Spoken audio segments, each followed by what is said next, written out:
All right, welcome to our latest Swampcast. This is the last week of the regular season, Kevin, and certainly it's been an interesting one for the Gators. We know there's going to be a postseason. Florida goes up to Lexington on Saturday. Couldn't quite get it done. I kind of like this in my column. They were playing with house money. I mean, If they win, great, but a loss was not devastating. And, they played hard, I thought, for about 30 to 40 minutes, but really that stretch in the second half, and Kentucky was certainly a desperate team. They lost to Arkansas during the week. They were at home, and they got a lot to the 50-50 balls that Florida couldn't get to. And, perhaps the Thursday-Saturday turnaround had a little bit to do with that. But I think it was maybe more just a case of Kentucky, just coming out with a little more effort. And, Darius Miller had a career day, too, and that certainly helped his scoring. It does. And my theory on Kentucky's basketball team at home is that they are a shooting team. In other words, when they shoot well, they're good. And I think home court advantage, the biggest advantage you have is it's rims you're used to. It's shooting background you're used to. And I think that's why I don't like Kentucky in the postseason. If they were playing the postseason in Rupp, I might like them. But that's a factor in it, as well as the fact that, as you said, Kevin, they're in the tournament, but they needed another big win. Yeah, and they certainly got it. And I think the shooting percentages are something like 10% across the board. Most of the players are more comfortable at home. Darius Miller being a guy that is Deron Lamb. A lot of their guys seem to play better, certainly at home than on the road, and that showed certainly on Saturday. And now, Florida comes home and they have a big home game senior night Tuesday against Alabama. Right. Well, Kentucky scored 60 here and 76 up there. That tells you a bit of a difference. But Billy talked after the game about possibilities of fatigue. I looked it up today.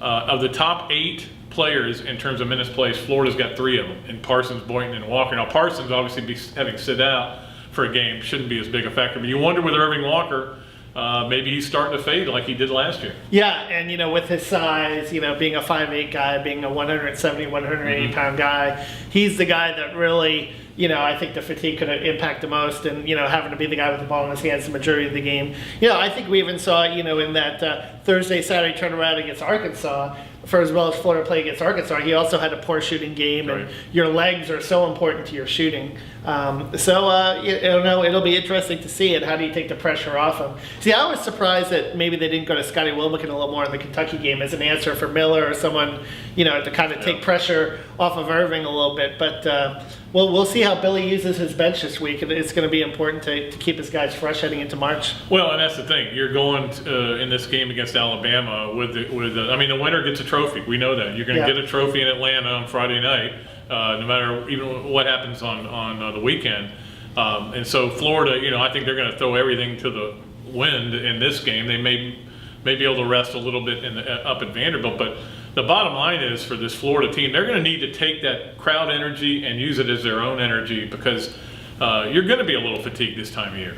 And I think they've done that well of late, and I think the crowds have helped. They've certainly, Tennessee game, the Georgia game, they've gotten better crowds. I remember walking out to the Georgia game, the student section was full more than an hour before tip-off, so that's an encouraging sign to see. There were some empty blue seats, I think, at the Georgia game, but, they announced the sellout based on tickets sold, but I would say maybe about 500 to 1,000 no shows. So if you can get 11 to 12,000 in the building on Tuesday night, with the SEC title on the line, I think it'll be a big factor for them, and certainly a chance to feed off it. It influences the officials a little bit, obviously. So depends it'll be on the interesting. officials. Yeah, that's true too. Well, it's certainly they're going to need a big crowd. It's a huge game. It's a huge week around here with baseball playing FSU in Miami, and Florida basketball with a chance to win the first SEC since 2007. Kevin, let's talk about, it's funny, by the way, Florida's RPI actually went up with the loss to Kentucky. But let's talk a little bit about this game with Alabama. That's a team that was terrible in the pre-conference, and then they get to the conference and they find ways to win games. Then they lose to Ole Miss, which I think stunned everybody. But the matchups for Florida, how are they going to be affected by those matchups?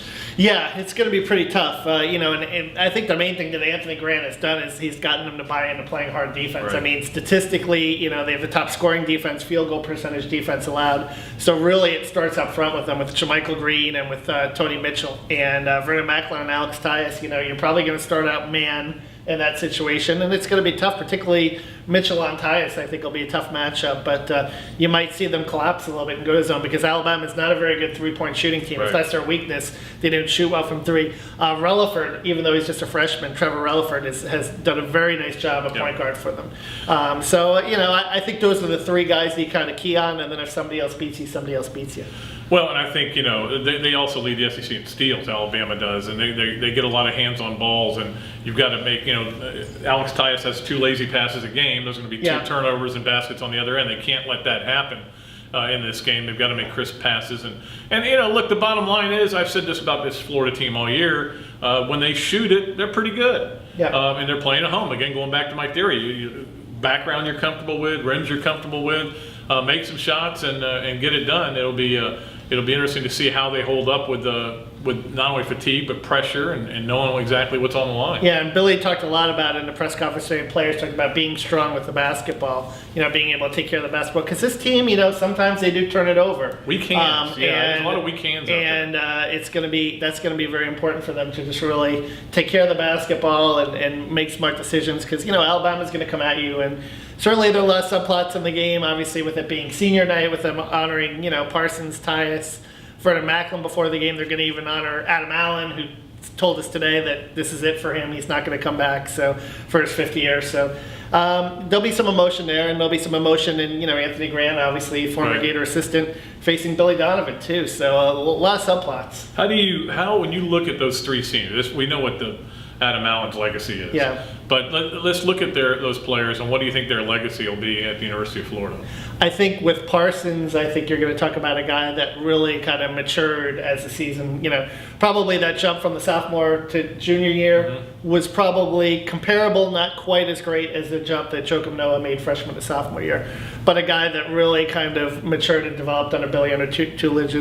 Alex Tyus will be an interesting guy, a guy that, almost left twice. Yeah. If you look at it, end of his sophomore year, thought about transferring year, end of his junior year, put his name in the draft, but kind of stuck it out and, managed to, be up and down throughout his career, but a guy that, stuck it out for all 4 years and did what he could and really did the best that he could. And Vernon Macklin, we talked about him today. He thinks his legacy is going to be that little jump hook shot that he had as a guy, but another guy too that he talked a lot about, taking and coaching and maturing. So, if they can win an SEC title, it would be a nice ending for all 3 of their careers. Well, and I think that's how they will be defined, as what they do on Tuesday night, what they do in the SEC tournament, what they do in the NCAA tournament, because it's still based on your legacy is based on how much you win and championships you win.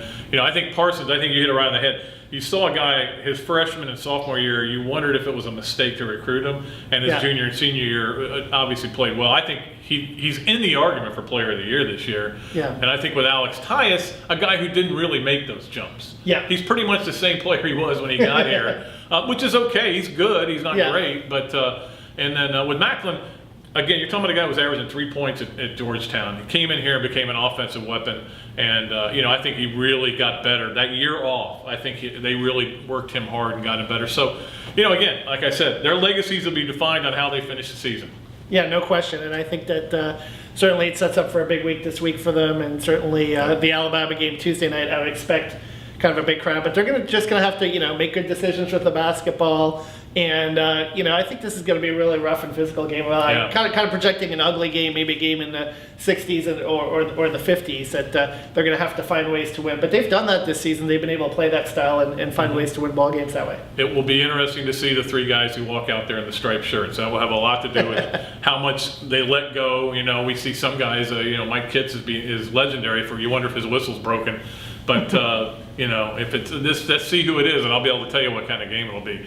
It'll be interesting to see, and we'll come back to you next time. We'll know whether Florida is at least co-SEC champs or not, and we'll preview the game at Vanderbilt. I'm actually going to the in Vanderbilt. Yeah, you're looking forward to Memorial Gym. You've never been there. Trip. Really, very interesting, unique venue. So been outside it, been around it, but I've seen it from. I want to see if that ball that Laporta hit back in 2005 is still rattling around in there.